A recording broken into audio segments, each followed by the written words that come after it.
Charlie Roan and her family are tied up by a masked purger. He taunts them with his Purge playlist and then tells them they will play a final Purge game called Mommy's Choice. He then proceeds to kill the rest of Charlie's family and leaves her as the only survivor. 18 years later, Roan is a US Senator campaigning for the US presidency, promising to end the annual Purge nights. Former Police Sergeant Leo Barnes is now head of security for Roan. The new Founding Fathers of America's leader, Caleb Warrens, and their candidate, Minister Edwidge Owens, view Roan as a threat and decide to revoke immunity on government officials during the Purge. Watching the presidential debate are deli owner Joe Dixon, his assistant Marcos, and EMT Lainey Rucker. A pair of teenage girls enters the store and shoplifts, only to be cornered by Joe. The girls mock Joe until Lainey intervenes, at which point they surrender their stolen goods and leave.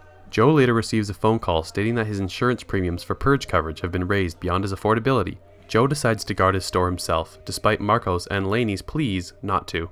Murder tourism booms the economy due to tourists visiting the United States to join in on the Purge. On the night of the Purge, Joe guards his store and is joined by Marcos, and together they manage to repel an attack by the teenage girls. Lainey and her partner Dawn patrol the city in an ambulance, providing medical care to the wounded. Roan decides to wait out the Purge from her home, rather than a secure location to secure the vote, and is accompanied by Barnes, Chief Cooper, Eric, and additional security forces. However, a betrayal by Chief Cooper and Eric allows a paramilitary force led by Earl Danzinger to kill the security detail and invade the house. Barnes escorts the senator to safety but is wounded in the process. He detonates a bomb in the house, killing Eric and Chief Cooper. Barnes and the senator attempt to seek shelter but are ambushed by a gang of purgers and taken captive. Before they are executed, Joe and Marcos kill the gang, having seen the pair's plight from the store's rooftop. As they take shelter in the store, the teenage girls return with reinforcements. However, Lainey runs over their leader and kills the remaining reinforcements. They form a team and leave for a safer hideout. The team is ambushed by Danzinger in a helicopter and seeks refuge beneath an overpass, wherein Barnes realizes they were tracked by the bullet lodged inside him and manages to extract it. After a confrontation with a large number of Crips, the team helps their leader's injured comrade. In return, the Crips plant the bullet in another area to divert the paramilitary team, which they later eliminate. The team arrives at an underground anti-Purge hideout run by Dante Bishop.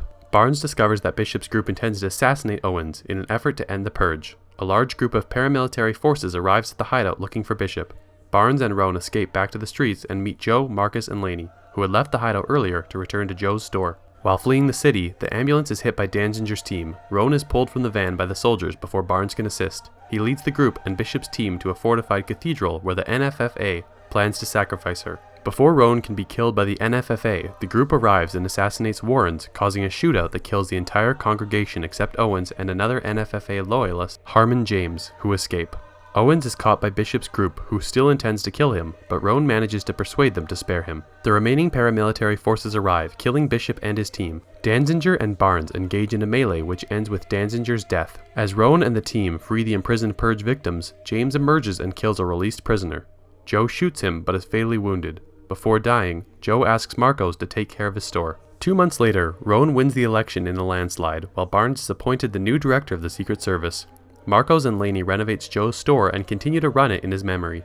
A news report then states that NFFA supporters have staged violent uprisings across the country in response to election results.